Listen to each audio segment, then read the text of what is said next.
หัวหน้าเฮ็ดหยัง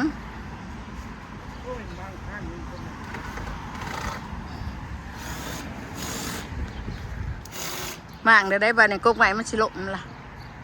ตัดงานลงเลยเราคิดถึงตัดเงินตัดไปไป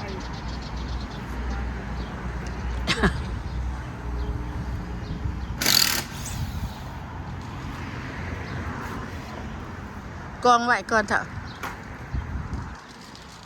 กองไว้ก่อนใส่ตะปูคักแน่พุ่นได้เพราะมันเฮ็ดของขี้ไก่ได้นี่ได้ปีได้10 ปีได้บ่สาว10 ปีได้เนาะบ่แต่2009 เจ้ารับดึง2009นี่2026กว่า14 ปีละ14-15 ปีละพี่น้องเพิ่นบางออกเพราะว่ากกใหม่มันสิหามันโดกละวันนี้เอายังมาปลูกใช่ล่ะเอายังมาปลูกใช่ละวันนี้เรายังไม่ใส่นะใส่ได้จะใส่เครือข้าวหอนดิ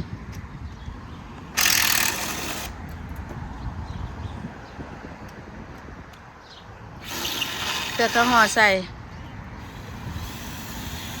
เอาบีบพร้อม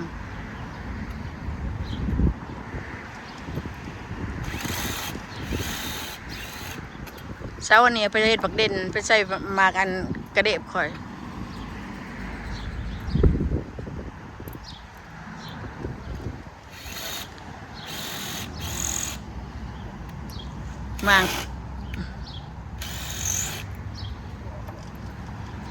มาเอาผิดที่ขางนี้มาขางนี้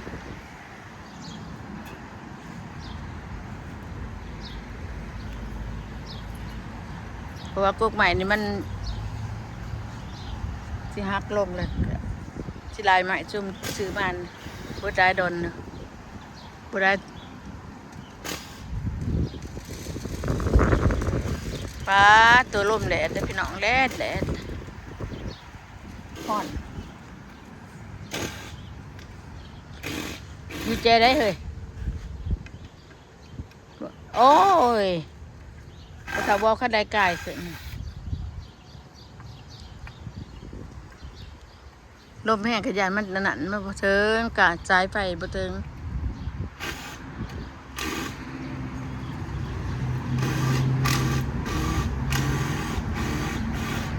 ลมมาทางนี้บ่ตกบ่ทางนี้จ้ะ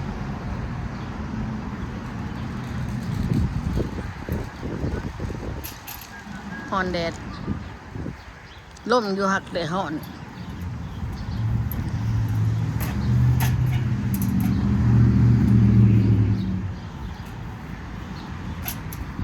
ลมแดดลมหนาวลมฮ้อนแล้วนี่เขาว่าฤดูฮ้อนเนาะลมฤดูฮ้อนเนาะแบบนี้เขาว่าห้องลมฤดูฮ้อน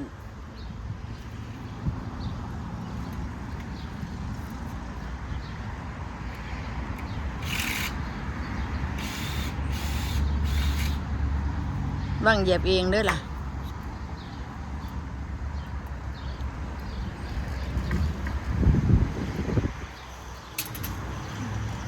ยามฮ้อนมากอะได้ตัวเคี้ยวยุ่งๆเด้อบัดนี้เขาเห็นแดดน้ำสวน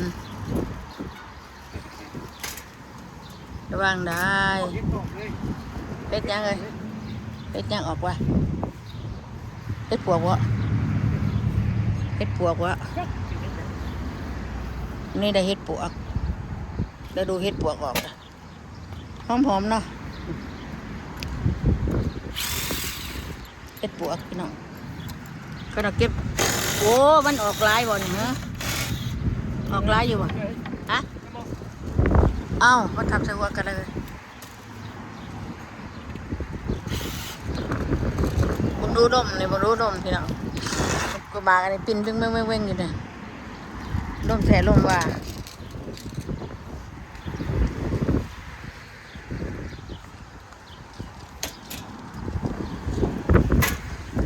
ลมคือยังมันได้ต้นใหม่เนี่ยฟังเด้อหมักทำไม่ลดแล้วว่าเคยซ้อมมวยอยู่นี่ก็ได้ฟังดูมันลมแห้งเลยพี่น้องลมแห้ง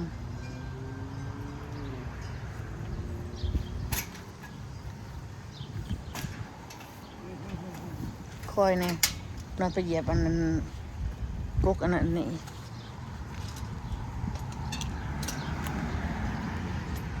เดี๋ยวอันนี้พักหอมมีนหอมอันหอมเบียดหลายเลยเป็นกระต้นกระเทียมข่อยใหญ่บ่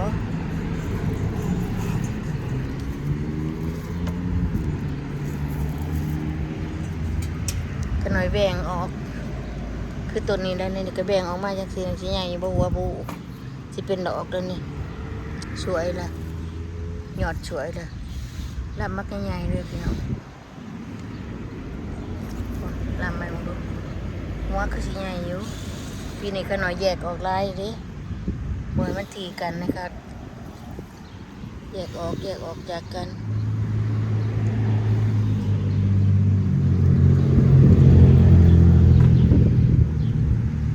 โดดปุ่นบันบักแตงก็ออกข่อยคือบ่ออกว่ะแต่นี่บักแตงพุ่ม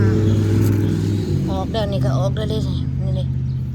บักแตงขะอันแตงพุ่มแตงไร่เด้อพี่น้องขนาดปลูกคุ้มหนึ่งอันบักแตงจริงบักแตงเครือข้าง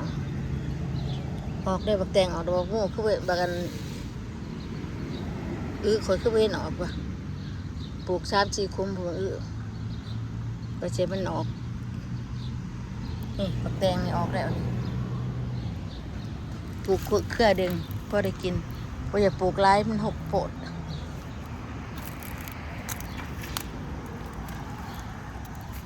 นี่มานี่ยังไม่เห็นออกพี่น้องสิออกอยู่บ่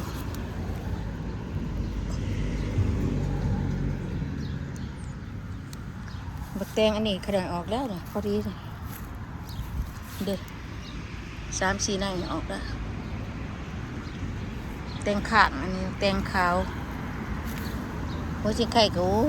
ยปลูกกว่าปีก็บ่ออกหญ้าออกซะยังจะมาปลูกอยู่ตรงนี้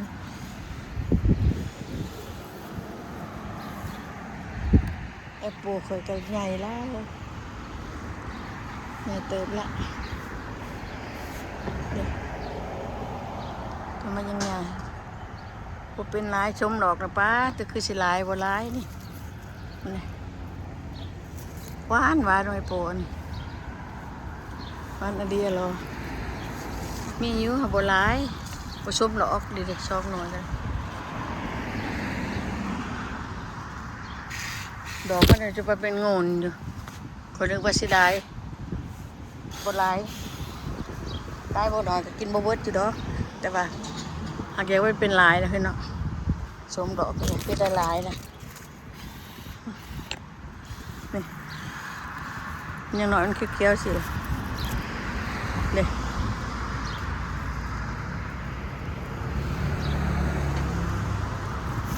ไปจับลายยังวะ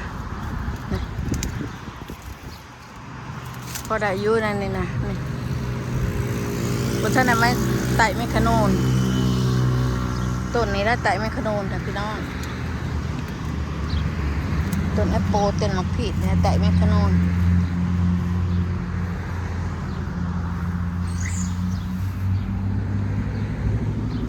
เดินเป็นดอกเด้พี่น้องเลยเนี่ยได้บ่กระเทียมเนี่ยมันเดินเป็นดอกเดี๋ยวมันแก่ละเห็นบ่เป็นดอกนะยังว่ามันสวยแต่คือเดี๋ยวนี้มันสิแก่แล้วนี่เป็นดอกเลย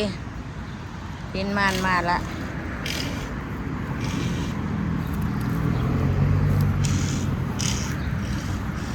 อันนี้มันคือกันเดินเป็นดอกแล้วนี่ดอกน้อยๆมากนะยังว่าพี่น้องแก่ไวๆเลย